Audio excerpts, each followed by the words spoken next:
Jane Hartley plumped up her breasts in the low-cut dress and decided it was time to quit stalling. She had a job to do. As she walked into the Fox and Stag pub, she gave a cursory glance around the crowded room. A billiard table was at the far back, and the rest of the space was dotted with tables and patrons.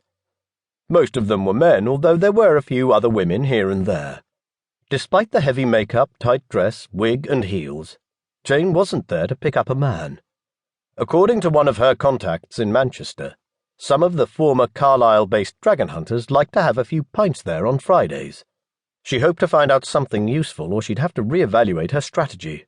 She'd already wasted 2 days of her vacation tracking down the Fox and Stag in Newcastle.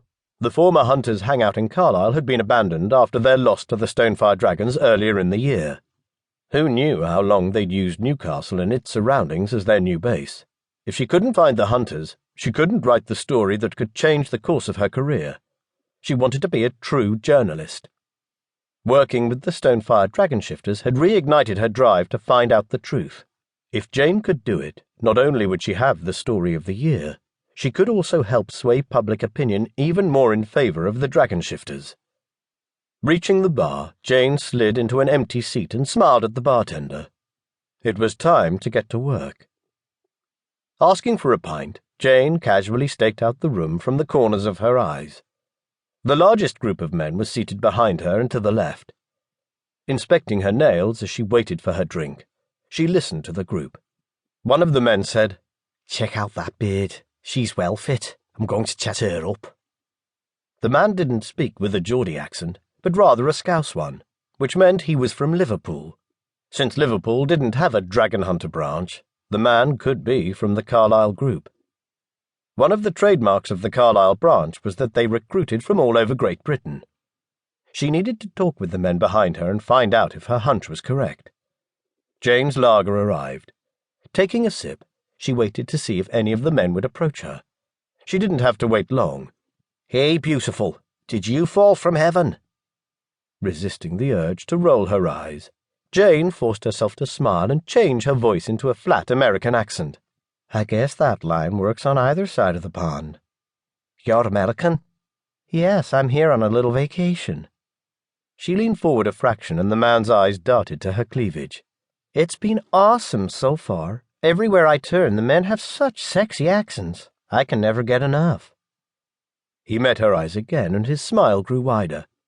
"Well, love, this is your lucky day. Me and my mates would love to have you over at our table." With a nod she answered, "I'd love to meet your friends. Maybe you can teach me how to sound British.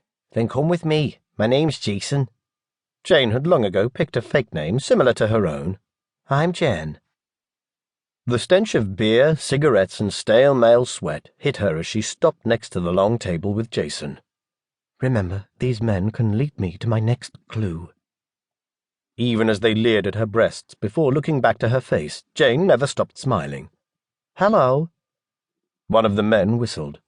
"This here is Jen. She's an American looking for sexy accents. I told her we were it." A dark-skinned man with black hair and brown eyes spoke up first. "Is that so? Then mine is the best." A Birmingham accent. A man with brown eyes and pale, bald head spoke next. "Don't listen to him. Yorkshire is better. After all, we're the Texas of England."